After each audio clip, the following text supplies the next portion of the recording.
Hello friends, it's Andy Hogan.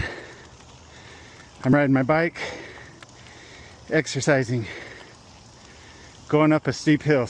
Please forgive my heavy breathing. This shooting, this assassination with Charlie Kirk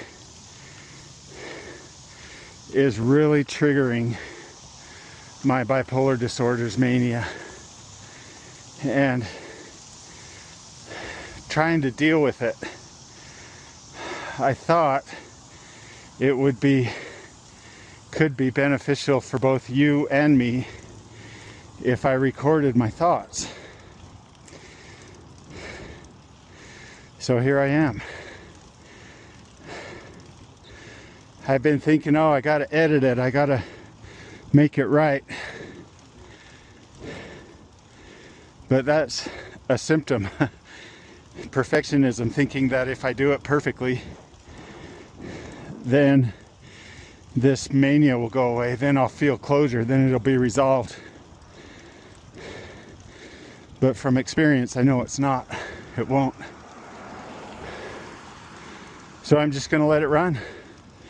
My glasses, my meta glasses that I'm filming with, will film in 3-minute increments and then shut down. So that's what I'm gonna do, is just film and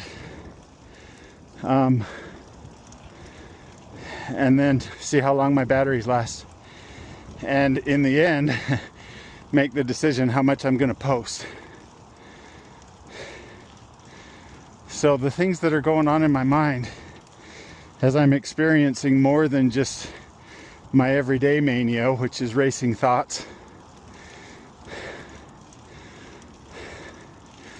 I'm experiencing that in more extreme.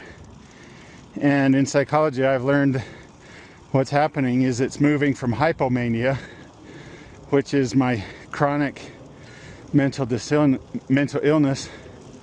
It's moving into mania. And if I don't slow it down, then psychosis can happen, which is what happened to me so many years ago, over and over, that I talk about so much. It was my life-altering, life-changing, life-influencing trauma. So, I guess the first thing I'll say is, all right, wow, I already talked 3 minutes.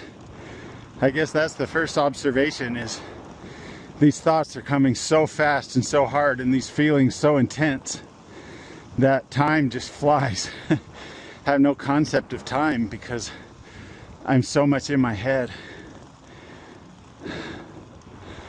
I'm learning to recognize that this perception of reality that I have right now is not reality. So what that means is, to me, it's super intense, it's super important. These feelings are bigger than life. To you, it's not the same. You don't have these same feelings unless, well, I guarantee you don't have the exact same feelings and thoughts, because mental illness is different in everyone.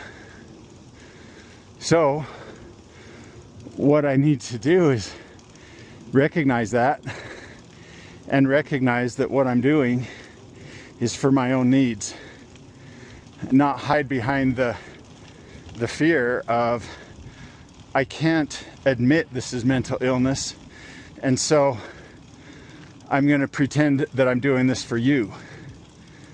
I can't say, oh, I'm making this video for you because you need to hear it. If I do that, I'm blind to reality, which is, this is really about me and my mental illness and trying to deal with it. So there you go. Right now, I want to say this is for you. I want to believe that you can benefit from it. But in reality, it's probably too much. It's probably, you don't see or you don't feel your own needs are being met. And so in reality, you'll probably scroll away long before you get to this part. So yeah, I guess that's the next thing to understand is when that happens, it's not because my needs, my need for sanity, my need for closure, my need for rest is because you don't care. It's because you're unable to understand what's happening and to help. That need you have to help someone is limited by your ability to listen, to understand. Holy cow, 3 more minutes went by. Now I'm talking about my own needs versus other people's needs. I guess that's the next symptom to identify is racing thoughts. My mind is super intense, but it can't focus on one thing for very long. So I jump from this to that, to this to that, and that's another thing that makes it hard for you to listen and hard for you to care. It's easier to judge and say, dude, you're crazy. Or to say, I want to help, but I can't. So the conclusion is, I shouldn't expect you to. I shouldn't expect the people that love me, the people that care, and even less people on YouTube and Facebook, because most of you who will see this won't be people who know me. It'll be strangers who are also scrolling on YouTube, trying desperately to find relief from some kind of emotional trauma. YouTube is the escape, right? I do it. I do it all the time. Just get so caught up in YouTube. And that brings me back to where I started, Charlie Kirk. What I tell myself when I think about this, I should say ruminate and obsess about this, I keep telling myself I need to focus on giving love for Charlie and his family. That's what's important here.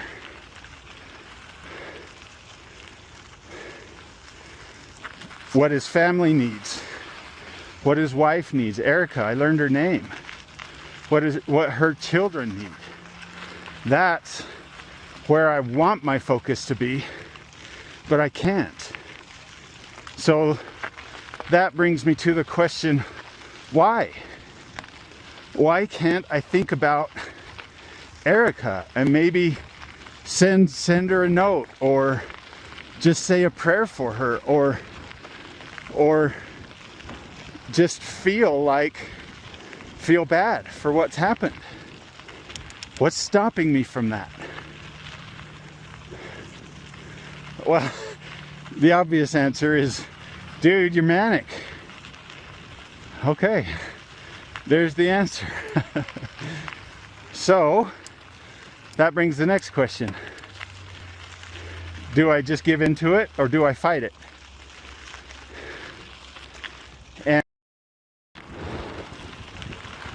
okay, these minutes are going by really fast, and these meta glasses, when I'm using the video function, the video wears down the battery really fast. So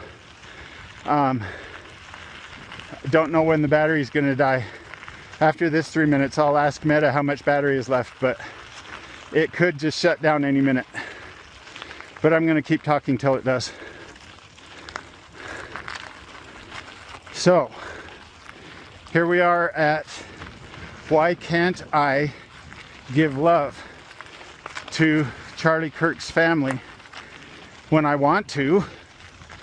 Oh, I really want to. And when I know that that's what I want to do, I know that's how I should act. But instead, my mind keeps going back and back to not who he was, what he did.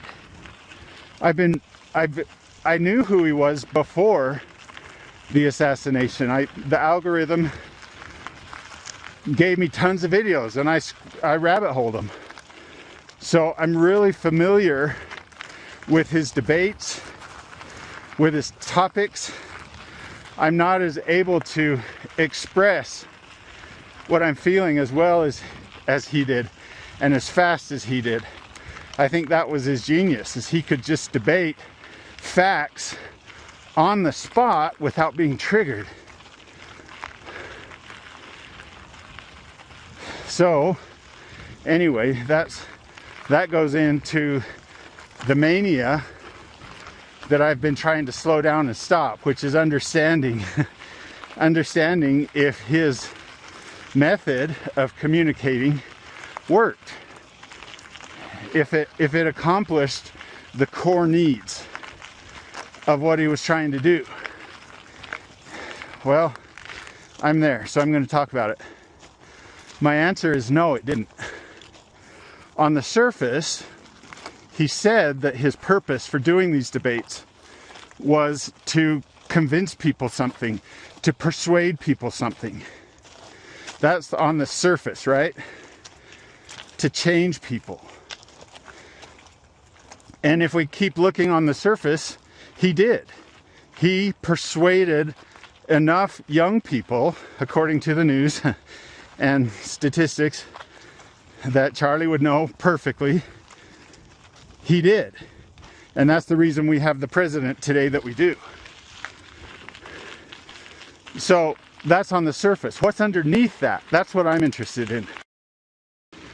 Okay, I just asked Meta, my battery is at 30%, so it could go off on this video. So I need to conclude, instead of get into the discussion of why did Charlie Kirk's debates not persuade people, not change people on a very core needs basis. On the surface it did, intellectually it did, but emotionally, I guess we could observe it did some, but it also caused some people to hate him and to react in fear in the extreme, in the ultimate extreme, right? So to me, that's the fruits. In my religion and in church, we're taught that by their fruits shall you know them. So yeah, now you're seeing where my thinking goes. It always goes back to God. Is that teaching true?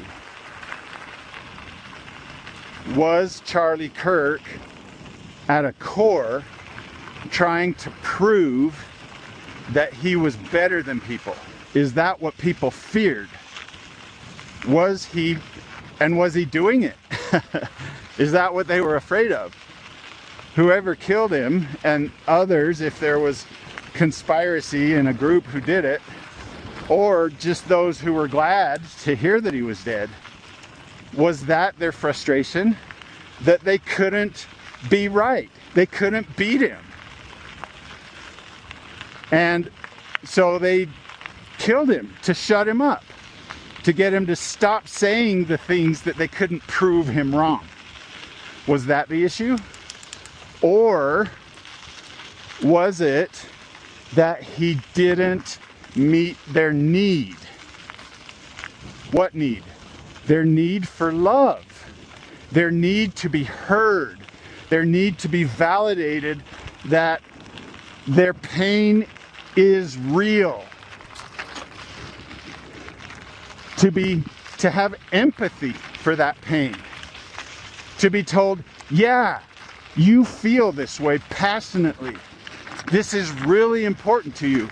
And I know it's because you have pain because of this subject. That's the core need that I think he did not meet. He was too busy debating for his own.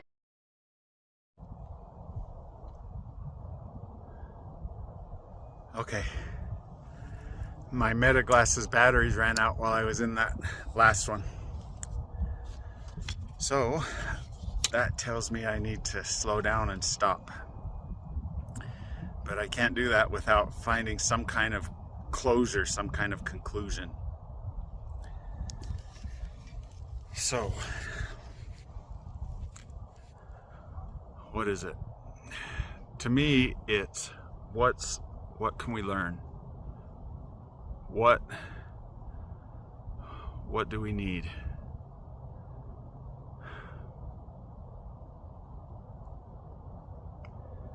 I think what I'm doing is the tell-all. What am I doing right now? I'm trying to be heard. I'm trying to share what I'm feeling in a safe environment. And I think what we can learn is that didn't happen in the debate settings Charlie Kirk was so involved with. And it doesn't happen in the newscasts and the podcasts where everyone else has that same need to be heard rather than to hear. To be validated that their feelings are important instead of admitting that they're wrong. I think that's the need on a core level. Well, not even a core level, a next to core level, to be heard.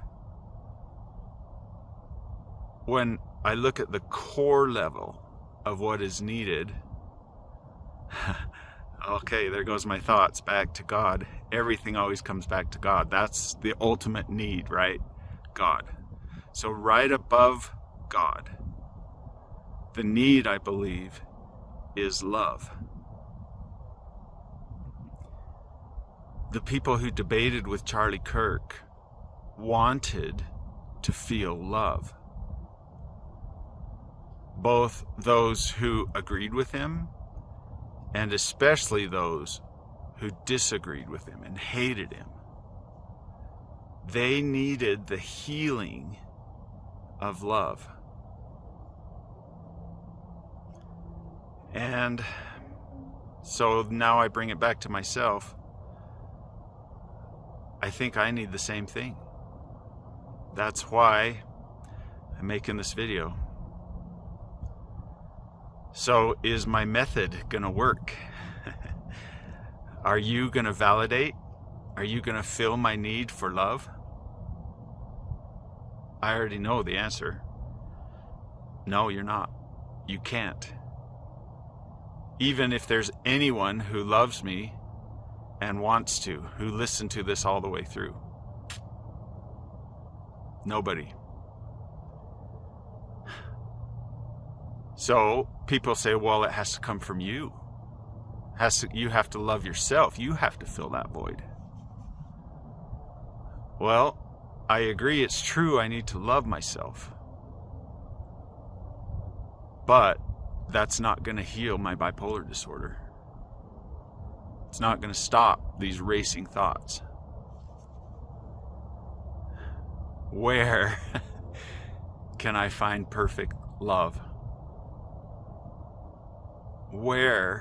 Who gives water that quenches, bread that fills, love that is perfect? It's the same answer, isn't it?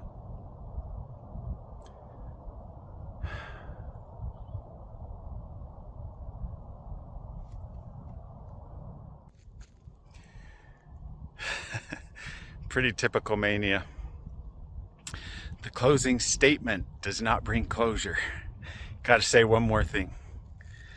So, in keeping with that, trying to bring closure to my manic rant, I want to ask a favor. If you watch this video all the way through to the end, to right now, and you're listening to this, and you feel like something I said or just something in this video, if it meets a need that you have, if somehow you feel this video was worth watching, would you please write in the comments the word mine, as in, this video met my needs, mine. My philosophy, my belief is nobody will. I believe that just about everyone in this world is all about being heard, not hearing. All about being right, more than validating that other people's pain is real. That's what I think will happen. Please prove me wrong. See ya.